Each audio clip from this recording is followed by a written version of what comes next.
Report DD news. और प्रधानमंत्री के भोपाल के संबोधन पर और बात करने के लिए हमारे साथ वरिष्ठ पत्रकार रामकृपाल सिंह जुड़ गए हैं। रामकृपाल जी, बहुत बहुत स्वागत है आपका। रामकृपाल जी, मेरा बूथ सबसे मजबूत, हालांकि भारतीय जनता पार्टी के कार्यकर्ताओं को संबोधित कर रहे थे, लेकिन कई ऐसे मसले इसमें रहे जिस दौरान प्रधानमंत्री भारत में नहीं भी थे। विपक्ष का जो महाजुटान पटना में हुआ था, उसको लेकर जो तमाम सवाल सरकार को लेकर उठाए जा रहे हैं, सत्ता में बैठी बीजेपी को लेकर उठाए जा रहे हैं, उसके भी एक तरह से इस मंच से कई जवाब सिर्फ विपक्षी पार्टियों को नहीं था, बल्कि मजबूत करना भारतीय जनता पार्टी के कार्यकर्ताओं को भी था। तो अगर विपक्षी एकता से ही सबसे पहले शुरू करें, शिमला में अगली बैठक होनी है, पटना में वो तमाम जो अंतर्विरोध विपक्षी पार्टियों के मंच पे भी दिखाई दिए, जो तमाम बयानों में दिखाई दिए, क्या आज उस पर भी एक कटाक्ष प्रधानमंत्री का यहां से रहा? निश्चित रूप से ऋतु जी, मैं अगर कहूं तो प्रधानमंत्री नरेंद्र मोदी जी ने 2023 के जो विधानसभा चुनाव हैं और 2024 का आम चुनाव, उसके लिए सबसे पहले एजेंडा उन्होंने रख दिया है। नैरेटिव उन्होंने आज सेट कर दिया है। हालांकि जैसा है कि मेरा बूथ सबसे मजबूत कार्यक्रम को करते हुए उनका है जो मैसेज था, बहुत ही अपने कार्यकर्ताओं के लिए भी, देशवासियों के लिए भी, सबके लिए बहुत क्लियर कट था कि हम जिस रास्ते पर चले थे वही रास्ता है। तीन चीजें आज उन्होंने बहुत साफ की। पहली बात, जो उन्होंने लाल किले से 15 अगस्त को भी कहा था कि हम परिवारवाद और भ्रष्टाचार के खिलाफ हमारी लड़ाई रहेगी और जब तक हम इसमें सफलता नहीं पाते तब तक ये हमारी लड़ाई जारी रहेगी। दूसरी बात उन्होंने जो कहा, जिसको संविधान निर्माताओं ने directive principles of state policy में यूसीसी, यूनिफॉर्म सिविल कोड की बात रखी थी। वो चाहते थे कि समय आने पर इसको लागू किया जाए। देश की सर्वोच्च अदालत और तमाम हाई कोर्ट्स ने समय समय पर यह सरकार को नसीहत दी है कि आप इसको लागू कीजिए। तो आज मोदी जी ने स्पष्ट कर दिया कि हम इस दिशा में जो संविधान में निर्देश मिले हैं, जो अदालतें ने हमें निर्देश दिया है, जो जनता की महत्वाकांक्षा है, हम उधर जाएंगे। और बड़े ही सीधे शब्दों में, ताकि ये कॉमन मैन, वो अंतिम व्यक्ति भी समझ जाए इस चीज को। उन्होंने बखूबी एक परिवार को उदाहरण दिया कि एक परिवार में 5 लोग हैं, क्या एक के लिए अलग कानून, दूसरे के लिए अलग कानून बनेगा? नहीं। और तीसरी बात जो उन्होंने कही, जो उनका मोदी जी का शुरू से रहा है, गांधी जी जिसको कहते थे अनटू दिस लास्ट, इस अंतिम व्यक्ति को, वो अंतिम व्यक्ति चाहे किसी धर्म का हो, किसी जाति का हो। तो उन्होंने जैसे पसमानदा की बात की, उन्होंने जातियां गिनाई। आश्चर्य है, मुझे भी नहीं पता था इतना कि कैसे इस समाज में चाहे कोई भी धर्म हो, हाशिए पर कैसे कैसे लोग हैं।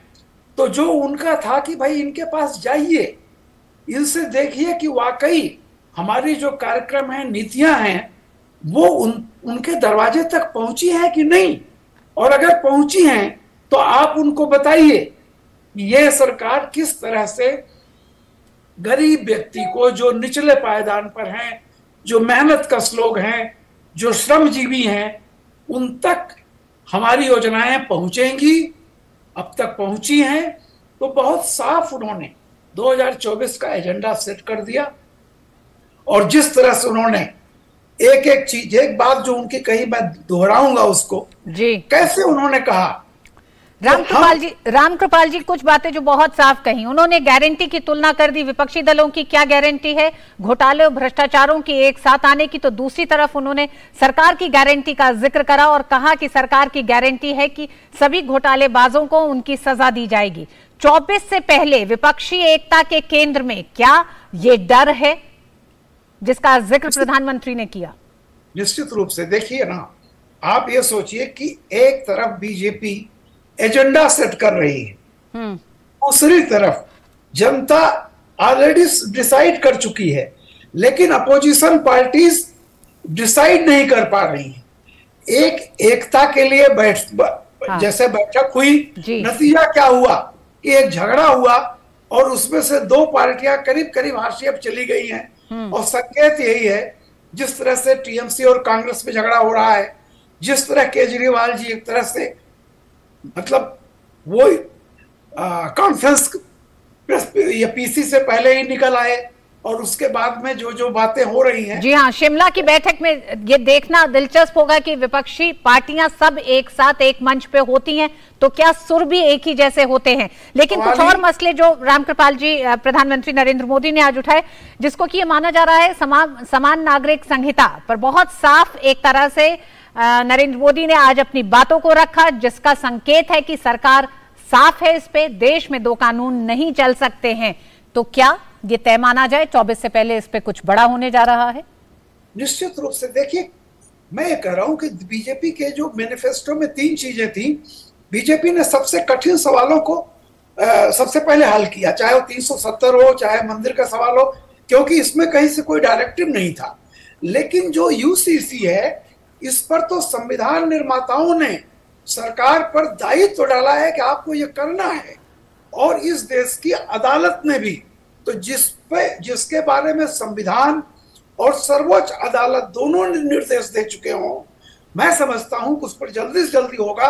और जिस तरह से मोदी जी ने आज कहा कि जाइए उनको बताइए, उन लोगों को जिनको भ्रम फैलाया जा रहा है कि अलग अलग एक कानून से कितना उनको फायदा होगा, तो मैं समझता हूं कि 2024 के पहले निश्चित रूप से अब ये बीजेपी का बड़ा एजेंडा है, और हो सकता है 24 के इलेक्शन से पहले हम इस पे बहुत आगे बढ़ जाएं। जी रामकृपाल जी, अंतिम सवाल तुष्टीकरण को लेकर प्रधानमंत्री ने बहुत साफ कहा कि तमाम राजनीतिक पार्टियां जो भारत के मुसलमानों की हालत को लेकर दुहाई दे रही हैं, आखिर क्या है कि अगर उनका वोट बैंक या फिर उनका सोशल कॉम्बिनेशन ही किसी का MY रहा है, किसी का दलित और मुसलमान कॉम्बिनेशन रहा है, उसके बावजूद भी क्या वजह है कि देश में पसमानदा मुसलमानों की हालत आज भी खराब रही? यही एग्जैक्टली जैसा मैंने भी कहा कि देखिए, उन्होंने जो पसमानदा हैं उनकी जितनी उन्होंने जातियां गिनाई, मैं तो आश्चर्य हूं, मुझे आज तक नहीं पता था इतने सारे। और वाकई अगर आप देखिए तो जिस तरह से ये सब बेचारे वे लोग हैं जिनके पास जो बिल्कुल हाशिए पर हैं।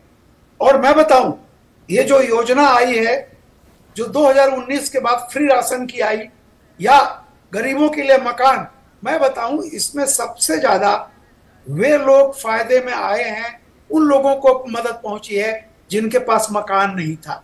यही मोदी जी कह रहे थे अपने कार्यकर्ताओं को कि जाओ उनके बीच, देखो उनके घर तक वाकई सरकारी योजनाएं पहुंची है कि नहीं, अगर नहीं पहुंची हैं तो पता करो क्यों नहीं पहुंची हैं, और जाओ और उनको इसके फायदे बताओ सारी चीजों को।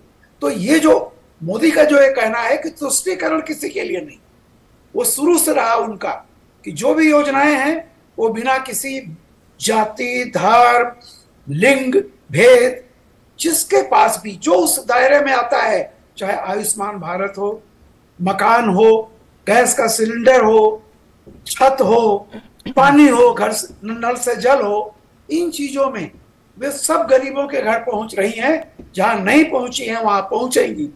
तो ये जो मोदी जी का कहना यह था, देखिए मैं इसलिए कह रहा हूं कि एजेंडा सेट किया और विपक्ष अभी यही नहीं तय कर पा रहा है कि उनका स्वरूप क्या होगा, तो जनता क्या डिसाइड करेगी। मोदी ने तो ये बता दिया कि देखो मेरे लक्ष्य हैं, मैं भ्रष्टाचार, परिवारवाद के खिलाफ लड़ रहा हूं।